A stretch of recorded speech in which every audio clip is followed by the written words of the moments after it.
Welcome to Fox Valley Today. I am your host, Meg Joray. There is a big event coming up for the Yorkville Public Library. We've had some people out to talk about their 100-year anniversary, and there are a lot of events that are going to be associated with that.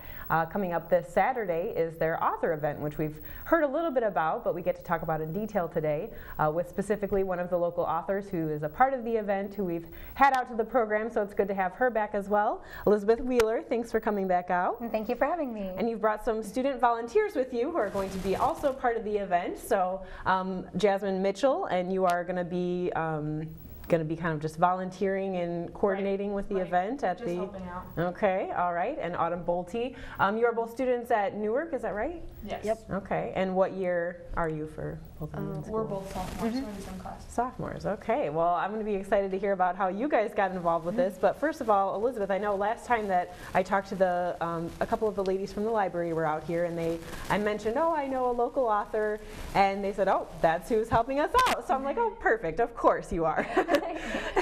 So how did you get involved? I mean, was this something they approached you about, or you were kind of through the whole process? Okay.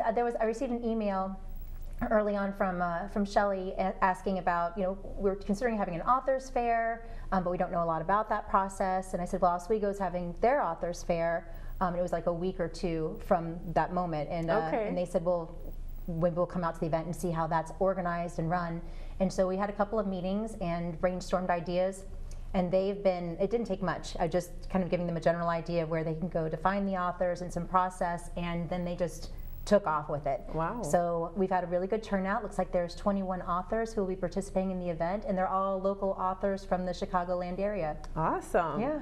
Now, were you a part of the Oswego Library Author Fair? I didn't help plan that. I was a person who was featured there and had an opportunity to speak at the event there. So. Okay. Now, a lot of the authors that are going to be here for the Yorkville event, have you kind of been in the circles? Do you know them, or are you in contact? Yeah, there's some people I know through the Chicago Writers Association, which is an affiliation in Chicago that just provides different events and opportunities for Chicagoland authors to collaborate together or commiserate, as the case may be, and get tips about what's happening in the industry.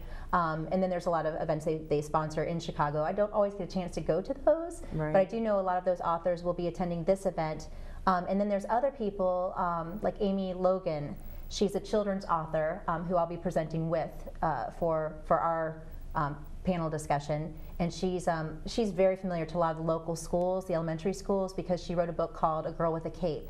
Okay. And it's a really sweet story about empowerment, and it's very positive, the message. And so she's been to, I think, most of the local elementary schools with her book and sharing her message. So she's self-published, which is a different route. So we'll be talking about publishing versus self-publishing and the different avenues you can take if you want to be a published author. Okay, so this is one of the kind of workshop portions of the event. Yes. What will the format, the setup be for the author fair? When people come in, there'll be tables lined up in the library with each author having their work displayed, and then there'll be readings from the authors in other locations in the library.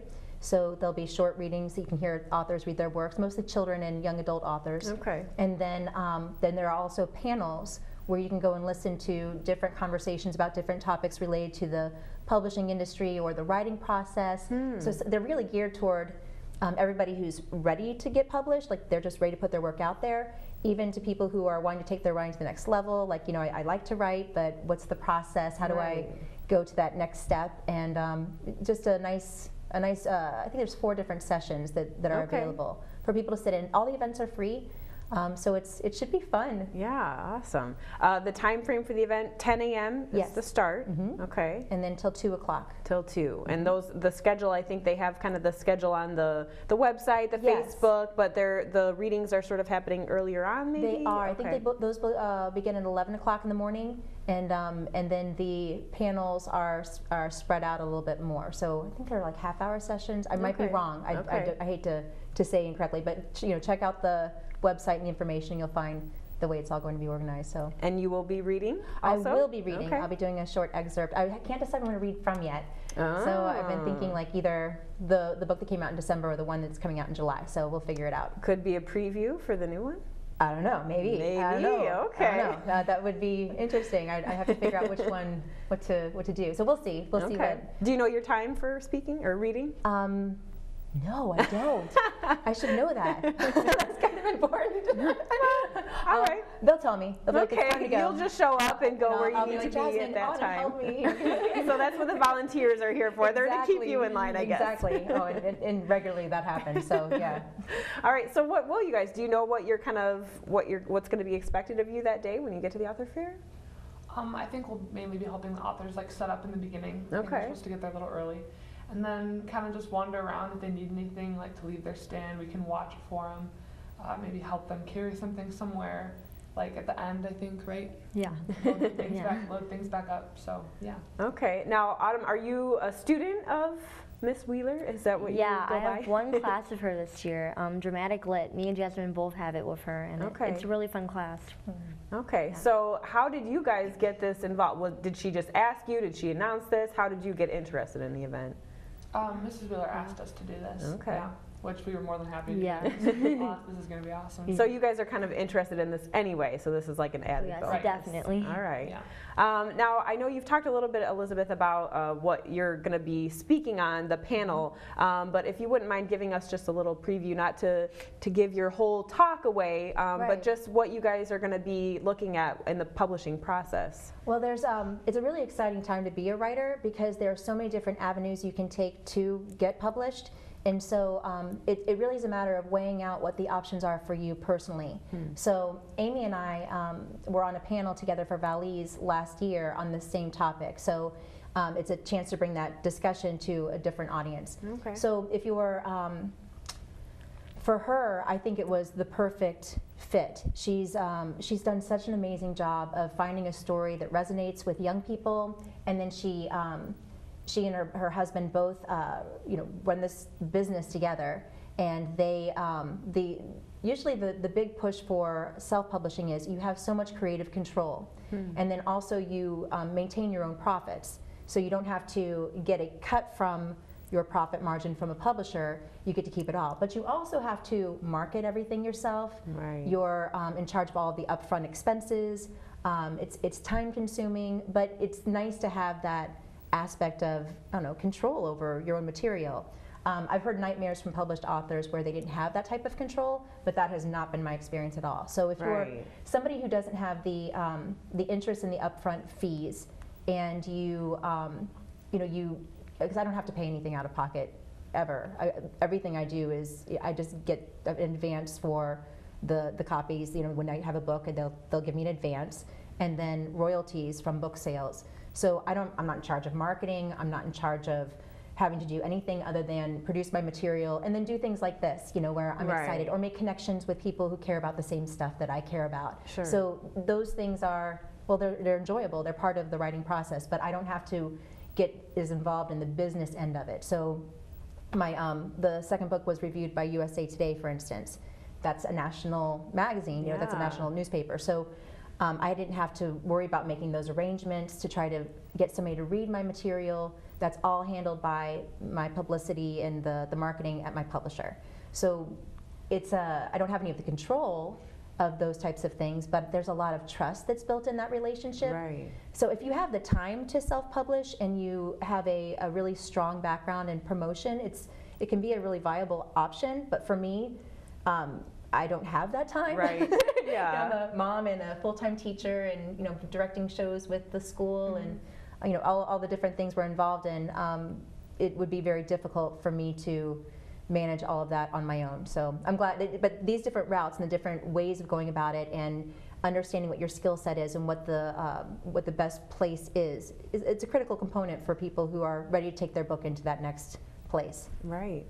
So that will be one of the, I believe, an afternoon discussion. That's so the last topic of discussion for the day. Okay. So probably around, 1 o'clock. Ish. One-ish. One-ish is good. And really, I mean, I think there's going to be a lot to walk around and do, so you can show up early and then, you know, you'll be able to have something to fill the time until then. Absolutely. Yeah.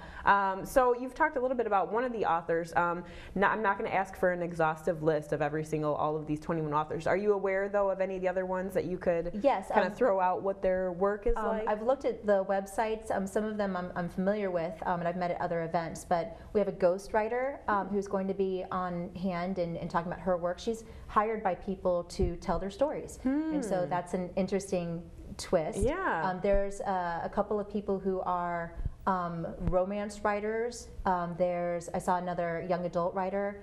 Some are nonfiction. There's a nonfiction author who recently wrote a book about the history of Yorkville, who's going to be on hand for the event.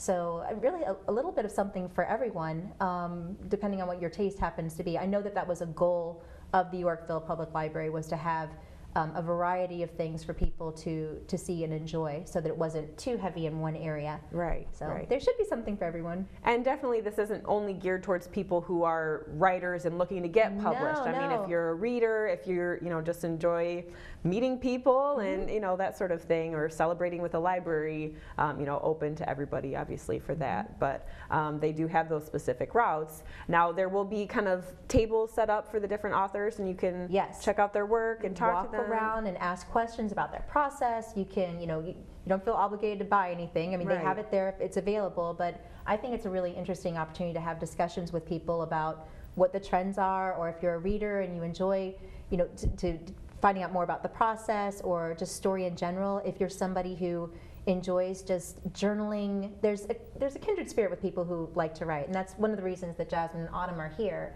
is because I know their work, and I've seen the work that they've done, and I look at things like this event and I'm like, okay, all right, you know, they have to be there.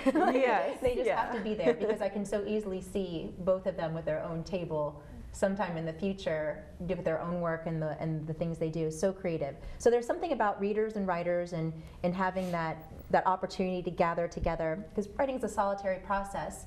We often do it all by ourselves, and then you share it with other people who are engaged and interested in those things, and it's lovely to have that collaboration and to have that chance to really kind of talk about your process and your characters. I know that even with dramatic literature in the class we've been doing, they've both been coming up with characters and writing the monologues for the characters. Okay. So today, later on at school, I'm expecting to see both of them up there in front of the class, bringing the characters to life. So I'm looking forward to that. Awesome. So. Well, I think we're going to take a quick break here, but I'd love to talk more about that and what the relationship is that you guys have with writing and what you're excited about for the event, and a little bit more about your own writing background. I know we've talked to you, kind of followed your journey a little bit along the way, but you've got some new things coming, so we are looking forward to hearing more about that. But we will also get more info about the author fair that's happening at Yorkville Public Library. That's this Saturday from 10 to 2, and we will be right back on Fox Valley Today.